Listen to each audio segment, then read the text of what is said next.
विद्यार्थियों, विगत कक्षाओं में हमने जाना कि सामाजिक समस्या क्या है। हमने ये भी जाना कि सामाजिक समस्या और व्यक्तिगत समस्या में क्या अंतर है।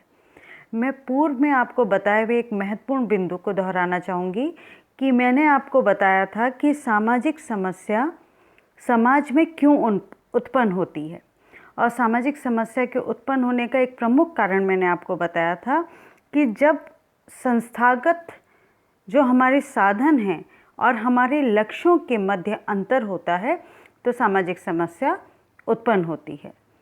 ठीक है, अब हम इसी सिलसिले को आगे बढ़ाते हैं और कुछ विद्वानों के दृष्टिकोण को जानने का प्रयास करते हैं, जिन्होंने ये बताने की चेष्टा की थी कि सामाजिक समस्याओं के क्या कारण हैं।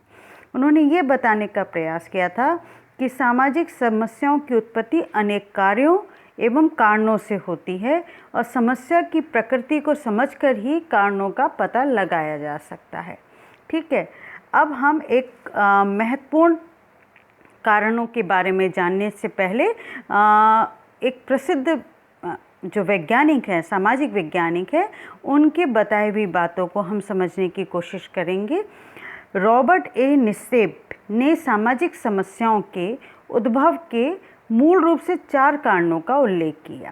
पहला, संस्थाओं में संघर्ष। दूसरा, सामाजिक गतिशीलता। तीसरा, व्यक्तिवादी दृष्टिकोण।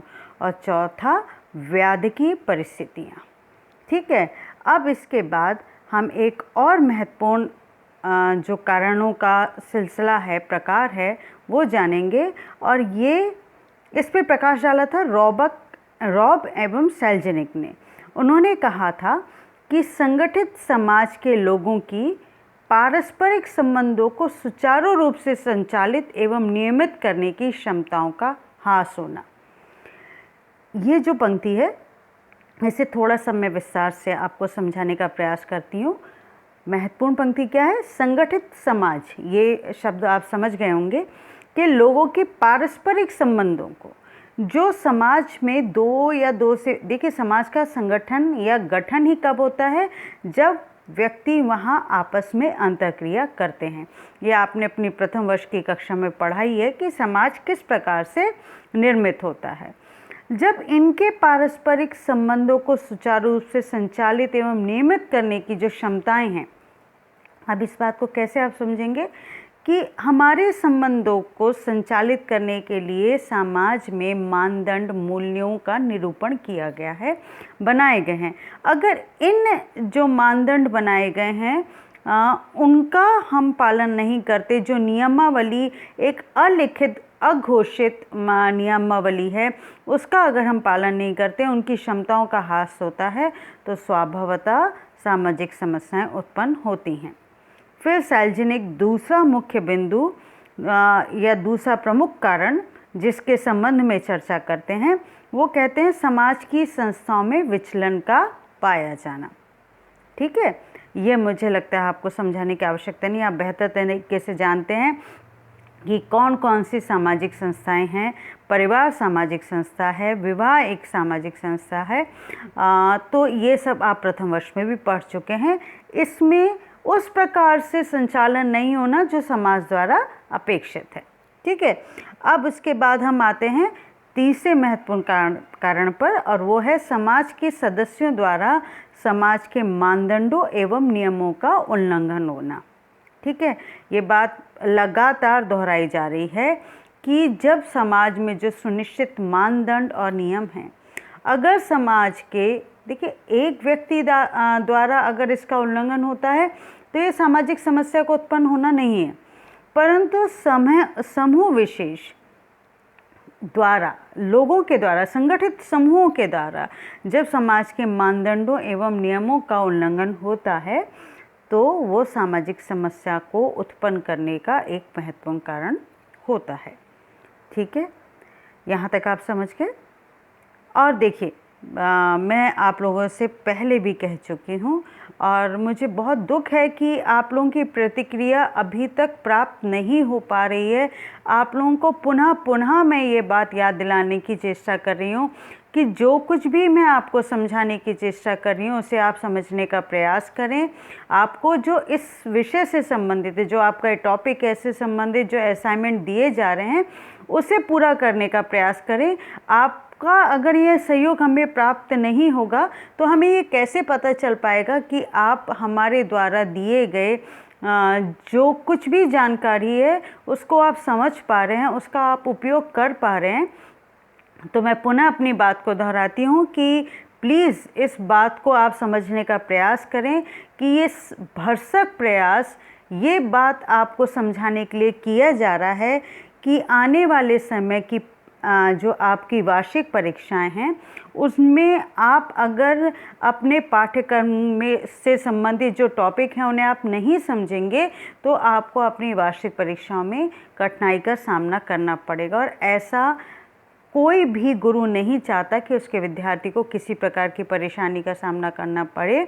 इसलिए प्लीज़ जो आपको समझाने का चेष्टा की जा रही है उसे आप ध्यान से सुने और पुनः पुनः ये बात दोहराई जा रही है, जो समझ में नहीं आ रहा है आप उससे पूछें।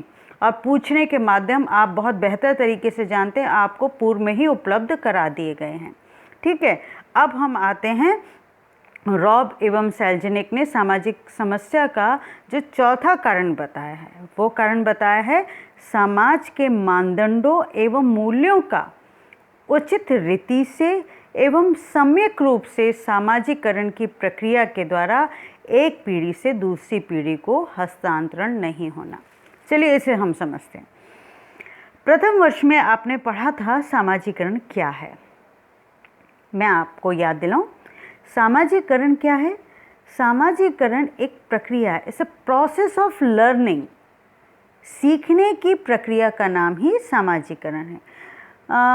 मैंने जैसे पहले भी कहा, जब बच्चा पैदा होता है वो हाड़ मांस का पिंड मात्र होता है, लेकिन जब वो अपने परिवार में आता है तो परिवार से, तत्पश्चात अपने मित्रों से, अपने नातेदारी संबंधों से, उसके बाद द्वितीयक संस्थाएं। द्वितीयक संस्थाएं कौन सी होंगी आपकी? आर्थिक संस्थाएं, धार्मिक संस्थाएं, राजनीतिक संस्थाएं। ये अनवरत सीखने की प्रक्रिया आपको समाज का एक सहभागी सदस्य बनाती है। सब कुछ जो सीखा जाए वो समाजीकरण नहीं होता। नकारात्मकता सीखा जाएगी तो वो समाजीकरण नहीं है। समाजीकरण का स्वभावतः अर्थ क्या है? सकारात्मकता को सीखना, वो सब कुछ सीखना जो समाज के विकास में, देश के विकास में और स्वयं के विकास में योगदान दे। ठीक है, अब बात किस चीज़ की आ रही है कि सामाजिक समस्याएं कब उत्पन्न होती हैं? कि सामाजिकरण में जो कुछ भी सीखा गया वो एक पीढ़ी के द्वारा दूसरी पीढ़ी को हस्तांतरित नहीं किया जाए। ठीक है, समझे आप कि एक पीढ़ी को दूसरी पीढ़ी को हस्तांतरित नहीं किया जाए का तात्पर्य क्या हुआ कि आज हमारे माता पिताओं ने हमें ये समझाया कि अमुक अमुक कार्य करना समाज में एक अच्छा कार्य नहीं माना जाता। जैसे चोरी करना अच्छा कार्य नहीं है, किसी को दुख पहुंचाना अच्छा कार्य नहीं है, अमानवीय कृत्य करना अच्छा कार्य नहीं है। ठीक है, किसी को शारीरिक तौर पर परेशान करना अच्छा कार्य नहीं है। ये मैंने बहुत सारे आपको उदाहरण दिए। अब ये हमें सामाजिकरण की प्रक्रिया के माध्यम से सिखाया गया। अब अगर यही सारी चीज़ें हम आने वाली पीढ़ी को नहीं समझाएंगे तो यकीन जानिए वो पीढ़ी समाज की एक सकारात्मकता सदस्यता की भूमिका के अभाव से अपने आप को जोड़े रखेगी और यही सामाजिक समस्या को उत्पन्न करने का एक प्रमुख कारण बनेगा। मैं विश्वास करती हूँ कि जो मैंने आपको समझाने का प्रयास किया शायद वो आपको समझ में आ गया होगा।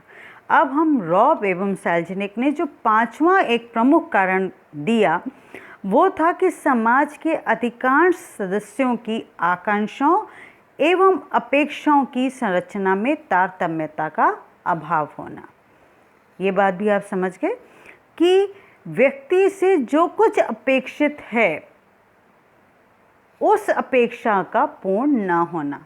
और स्वाभाविक है कि समाज में जो कुछ भी अपेक्षित होगा वो सकारात्मक ही होगा। आप ये मान के चलिए कि ये तो अपेक्षित नहीं होगा कि आप जाके किसी का नुकसान करें, या ये तो अपेक्षित नहीं होगा कि आप जाके कहीं चोरी करें, या ये अपेक्षित नहीं होगा कि एक पूरा का पूरा समूह जाके कहीं जाके लूटपाट कराए।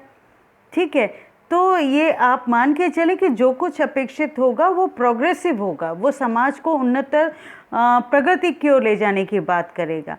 तो जब ये अपेक्षा पूर्ण नहीं होगी तो स्वाभाविक तौर पे सामाजिक समस्याओं के उत्पन्न होने का एक प्रमुख कारण इससे जोड़कर देखा जा सकता है। ठीक है, अब हम एक और प्रसिद्ध वैज्ञानिक की बात करते हैं जिन्होंने सामाजिक समस्याओं के कारणों का उल्लेख किया। उनका नाम था पॉल लैंडिस। उन्होंने कहा, व्यक्तिगत समायोजन में असफलता का पाया जाना। अब समायोजन में असफलता का पाया जाना क्या है कि समाज में सकारात्मकता का सजीवित होते हुए व्यक्ति उसके साथ अपना तारतम्य स्थापित ना कर पाए, उस चीज़ के साथ कंफर्टेबल ना हो, वो चीज़ उसे बेहतर और अच्छी ना लगे। जैसे समाज में सदैव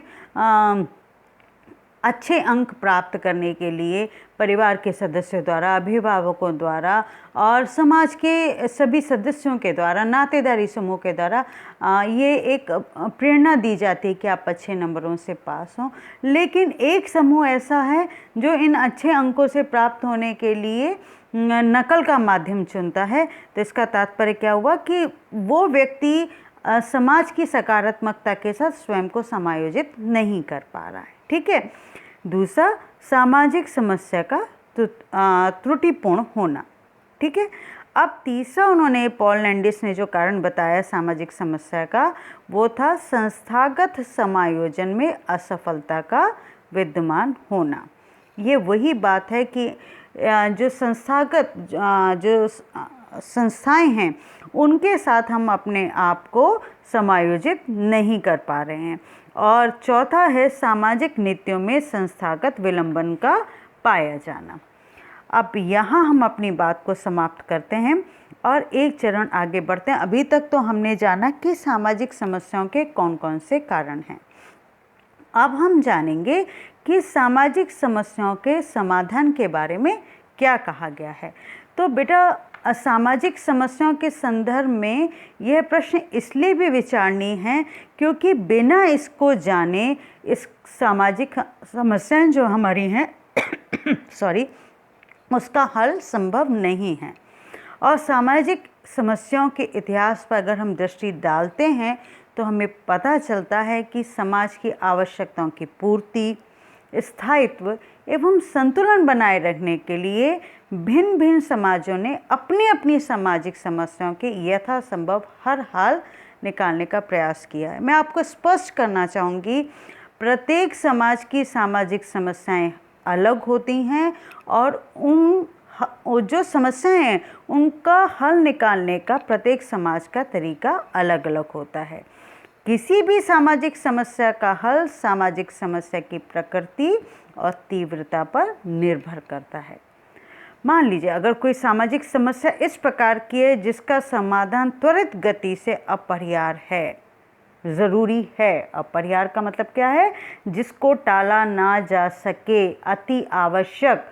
तो समाज के मूर्धन्य मतलब इंटेलिजेंट लोग, इंटेलेक्चुअल वर्ग जो है, लोगों ने सामाजिक व्यवस्था को सुचारू रूप से संचालित करने के लिए वांछित एक्सपेक्टेड जो हल हैं वो प्रस्तुत किए हैं और समस्या की जो तीव्रता है उसको कम करने का भरसक प्रयास किया है।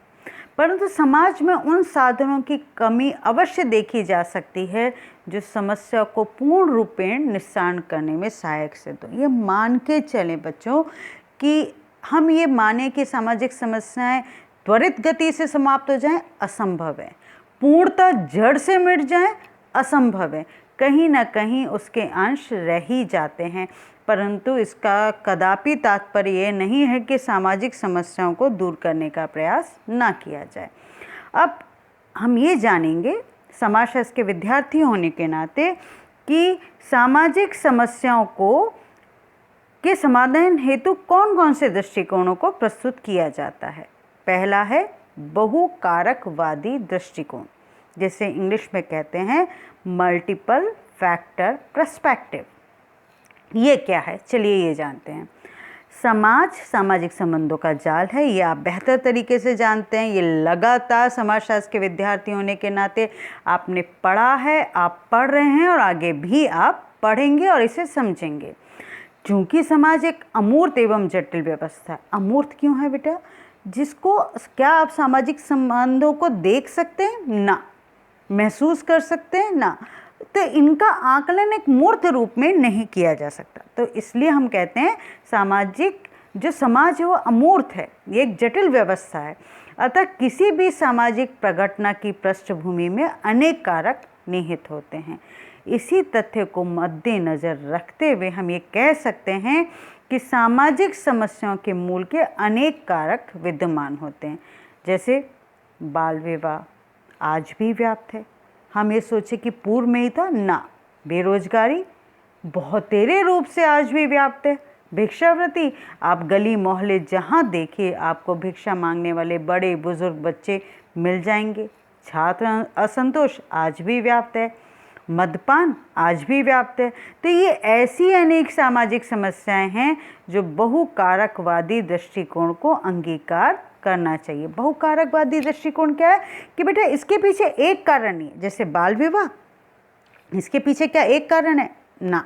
क्या हम ये कह दें कि ये सिर्फ ग्रामीण समाज में होता है? ना।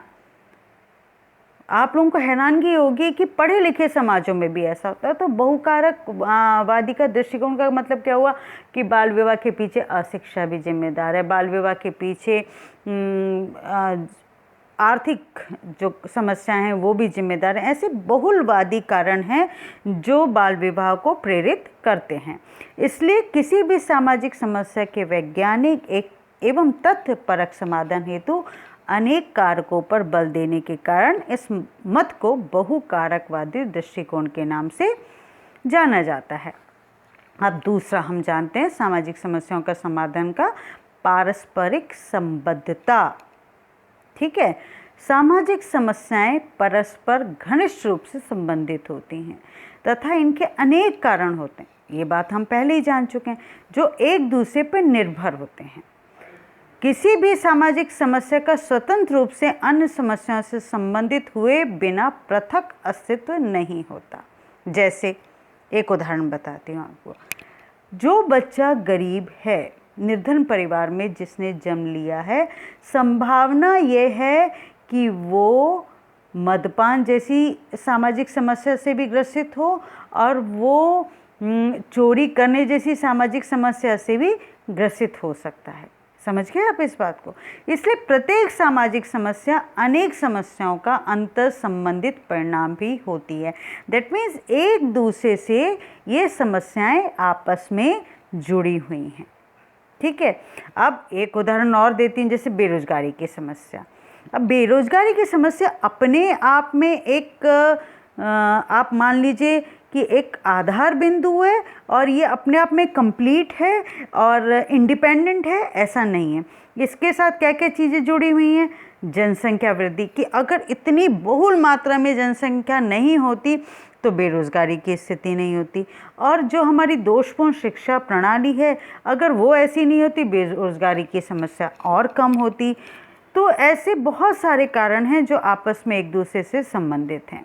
ठीक है, अब इसके बाद हम एक तीसरा उस पे जाते हैं, आधार बिंदु पे, वो है सापेक्षता। सापेक्षता, अब यहाँ हम जानते हैं कि सामाजिक समस्याएं स्थान, काल, समाज एवं संस्कृति सापेक्ष होती हैं। अर्थात किसी भी समाज में किसी भी निश्चित समय अवधि में, जो टाइम पीरियड है, में कोई दी गई एक क्रिया या व्यवहार सामाजिक समस्या हो सकती है। आज जैसे भारत की हम बात करें, जिस स्थिति अथवा दशा को एक सामाजिक समस्या के रूप में स्वीकार किया गया है, वो एक काल अवधि में समस्या नहीं होती। बात समझ गए आप? देखिए, हर समाज में आज जो भारतीय समाज में सामाजिक समस्या मानी जा रही है, जैसे भारतीय समाज में बढ़ती हुई जो डिवोर्स है, पारिवारिक कलह है, टूटते परिवार हैं, वो एक बहुत बड़ी सामाजिक समस्या मानी जा रही है। पर पश्चिमी संस्कृति में इसे इतना पीड़ादायक रूप से नहीं देखा जाता। ठीक है, समस्या माना जाता है, लेकिन उस रूप में नहीं देखा जाता जिस रूप में भारतीय समाज में। लेकिन और एक उदाहरण देते हैं, जैसे भूतकाल में अस्पृश्यता एवं छुआछूत एक सामाजिक समस्या नहीं मानी जाती थी, परंतु वर्तमान में इसे गंभीर सामाजिक समस्या के रूप में स्वीकार किया जाता है। तो इसी प्रकार वर्तमान में जिस स्थिति को एक सामाजिक समस्या मानते हैं, संभवतः ये हो सकता है कि भविष्य में वो सामान्य दशा बन जाए और उसे समाज समस्या नहीं माने। तो आज के लिए इतना ही बहुत है। मैं विश्वास करती हूँ कि जो कुछ मैंने आपको समझाने और बताने की चेष्टा की है, पूर्णतः नहीं तो उसका कुछ अंश आपको अवश्य समझ में आया होगा। और मैं लगातार आपसे कह रही हूँ कि ये जो लिंक मैं आपसे शेयर करूँगी, आपको नहीं समझ में आ रहा है तो आप कमेंट बॉक्स में जाके अपनी समस्याओं को लिख सकते हैं। आप मुझसे व्यक्तिगत तौर पर बात कर सकते हैं कि आपको कौन सी चीज़ नहीं समझ में आ रही है। और जैसा कि मैंने पहले भी आपको कहा था कि मैंने आपको एक असाइनमेंट दिया था 3 दिन पहले कि आप मुझे बताएं कि आपके दृष्टिकोण में भारत में कौन सी ज्वलंत सामाजिक समस्याएं हैं, परंतु अभी तक आपकी ओर से कोई प्रत्युत्तर मुझे प्राप्त नहीं हुआ है। मैं आपके उत्तर का इंतज़ार कर रही हूँ और आने वाली कक्षा में मैं भारत में व्याप्त एक प्रमुख सामाजिक समस्या के बारे में आपसे विस्तार से चर्चा करूँगी। धन्यवाद।